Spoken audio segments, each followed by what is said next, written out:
Hello once again. We are back after almost more than a month of having no posts. I'm going to be presenting to you the deck that I ran, which won locals. It's my Oongga-Boongga deck. I mean, it's technically the Kaiju Luna Danger control deck, but I'll go with Oongga-Boongga because it just hits you in the face.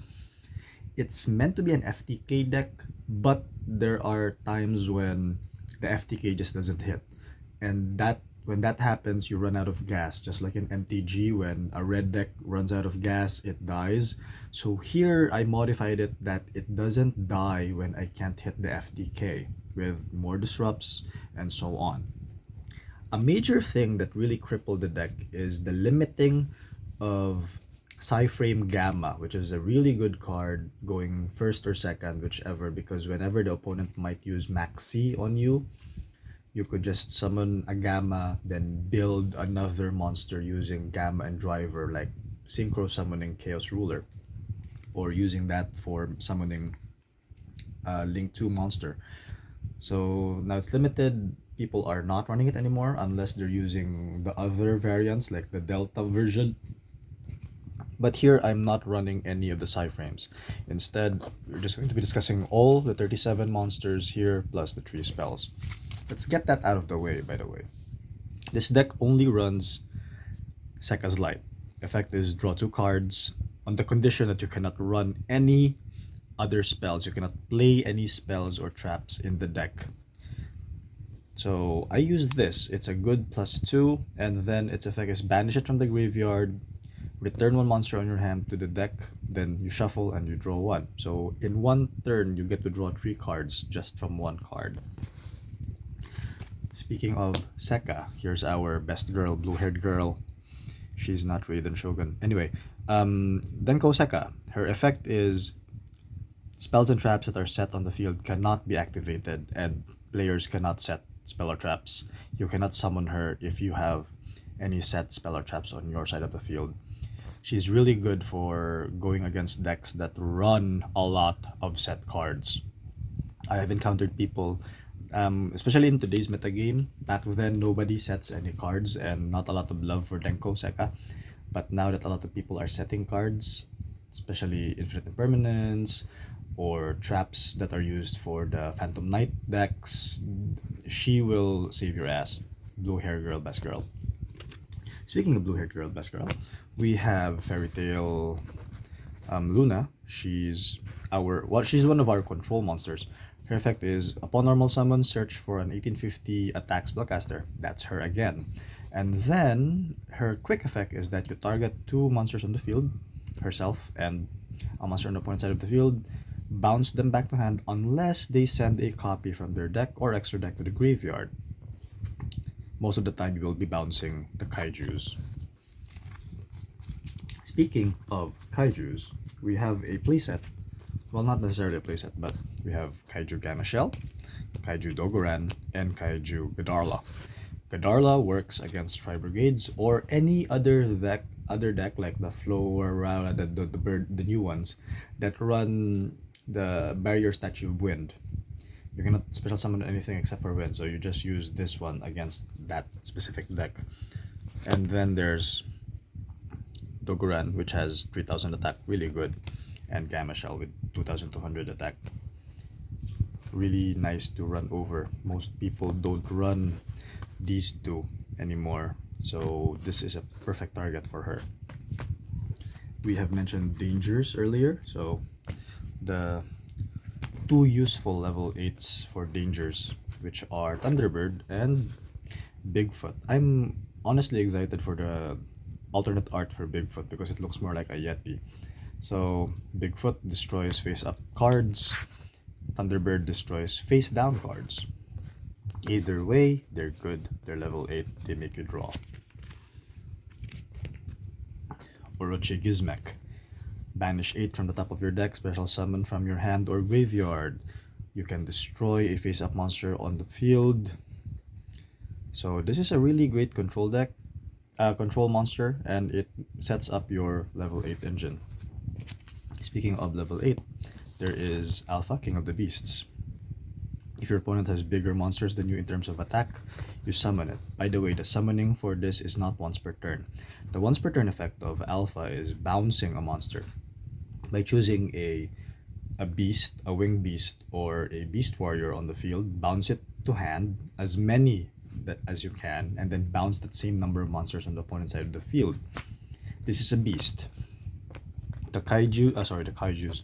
The Thunderbird is a winged beast, while our big boy Bigfoot is a beast. So they are also perfect targets for bouncing with Alpha.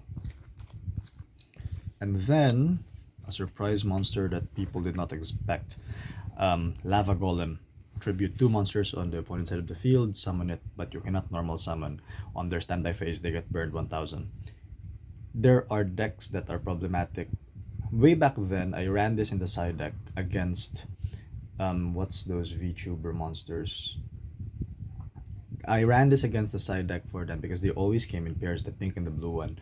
Now, people would be running, let's say, Enforcer and Baroness Lefleur. Distribute those two and they're gone off to the field. And then there is Astral Koribu. Really expensive card. I had to borrow this from a friend to use for my deck. You choose one of the number monsters from the extra deck, then the rank becomes this level and it gets summoned on the field. So instant level 8.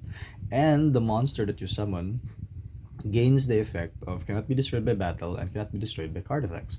So really, really good. Makes life easier. Disruptions in the form of hand traps. Full set Haru negates adding to hand most of the time.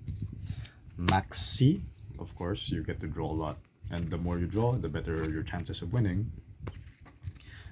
Ghost Bell, because there are effects that really use the graveyard. For example, if I run Haru or Maxi and then they called by the graveyard, I just use Ghost Bell to stop that. Then there's Effect Veiler. People are surprised that Effect Veiler came back, but it's a really good utility card. You can use it on the opponent's turn, negate their effect, even if it's not an add effect, because with Haru you can really just negate searchers, but with Effect Veiler you negate a lot more. Then a monster that people are surprised that I ran in the main is Artifact Lancea. With our local metagame where they do a lot of banishing, such as with Thunder Dragons, or with the effects of the token generating decks, the Brave token engine, I run this. If I go against an invoke deck, I run this. That way they can't fusion properly. And then we have Dino Wrestler Pankratops, classic. And Nibiru. I never got another copy of Nibiru, so I'm planning to get more. As for our extra deck, the main stars are 97 and 100. Effect of 97 is you summon a number monster from the extra deck that is a dragon, and then you choose another dragon, such as number 38 or number 82, and put it as material. I run 82 and 38 because aside from being used as material for 100, I can also just hard summon them. Anyway, effect of number 100. Remove a material and every rank on the field becomes its attack times 1000. Minimum attack of this is 9000 if it's next to 97. Go for game. I have mentioned 82 and 38. I mainly just run 82 for material, but I can also summon it. It attacks directly if there's a face-up spell or trap on your field. 38. This is the reason why I'm not afraid to run first anymore, because back then I would only play second, as in if I win the dice roll, I will opt to play second turn because it's an OTK deck. Instead, I just use this. I summon 97, I summon 100. Sorry, I summon 97, I summon 38, and then I end my turn. Negates spells. A lot of decks now are reliant on spells. Another reason why I'm not afraid to run, to go first or second anymore. Number 39 and S number 39. So there's Utopia and Utopia the Lightning. I mentioned that if the deck runs out of gas and if you're not able to do an OTK immediately, you will die. But now I found a way to defend myself. I found a way to keep going, hitting big. Because if you remember, Astral Kuribu turns into a level 4. If you declare one of these and then you have level 4, which is Luna or Denko Seka, and you just overlay and overlay, go for 5,000. Orcus something, I forgot the name. It's a good card removal, and it's a level 8 and it's a dark, which is also related to number 68, which is also a dark. If I'm trapped by Astral Kuribu's side effect where I can only summon number monsters, this is what I will summon. So I could make number 84, which destroys monsters that have a lower defense than this monster. This is easily a 2-2 defense because of every rank on the field times 200. So that's a level 2. That becomes a 2200 defense. That's most of the kaijus. And then you overlay it with number 77, which has a protection effect, remove material if it's destroyed by battle or card effect, and on your turn you can remove 2 materials and banish every special summon monster on the opponent's side of the field, turn it into one of them into a material. For the non-Xyz monsters, we have Chaos Ruler, level 8. Effect is excavate the top 5 of your deck, and then add 1 light or 1 dark from them. The rest go to graveyard. Most of this deck is light or dark. It also has the effect if you banish a light or dark from the graveyard, you summon it from the graveyard. It gets banished on the turn it was summoned. It gets banished when it's removed, but it's a level 8. So what I just do is summon it, overlay it, turn it into something, and then it doesn't get banished because it was used as a material. This is something from the OCG. This is Dark Charmer. Really, really good. You just summon it. Most of the opponents now run dark. Whatever kind of monster it is, they just run a dark or 2. So summon it from the field and then just turn it into a unicorn to remove cards on the field. This was a lifesaver. Another rank tree that I run is Blackluster Soldier. You have a lot of high level monsters with different names on the field. If I cannot form a proper rank 8 play, I summon this one. This cannot be destroyed by this cannot be targeted for effects or destroyed by effects. So it's 3000, and then you have protection effect. So this is good, and it gains 1/5 if you want to. It can banish cards in the field if it has to. So it's really difficult to kill. And finally, we have Access Code Talker. You know what it does. It's really good. For the side, my second copy of Denko Seka, because you really don't need more than 1 Denko Seka in the deck unless your opponent is really, really, really trap heavy. So Denko Seka, best girl, blue-haired girl. Yuki Onna. I usually use this if the opponent runs spells or card effects that stay on the field.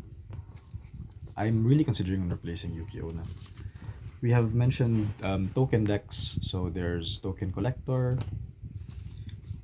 There's the Flounderies decks that have a lot of searches, so we also use our Droll and Lockbird. This can also go against other decks that have a lot of searches, like different dimension demons, DDD. Lightning Storm, thank goodness for reprints. Raigeki, because Lightning Storm is not always enough. Then there's Harpy Feather Duster, because Lightning Storm isn't always enough.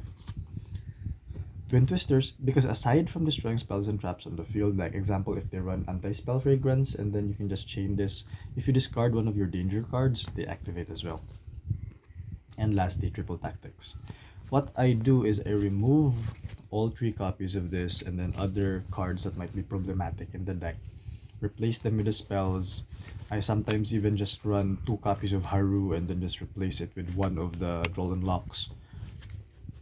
And then with Token Collector, I run the full set if I'm running against a deck that has tokens. So it really depends on the opponent, because this is a toolbox of a side deck. And that's how it went. This deck is meant to disrupt, it is meant to do an FTK, it is meant to go Oongga-Boongga.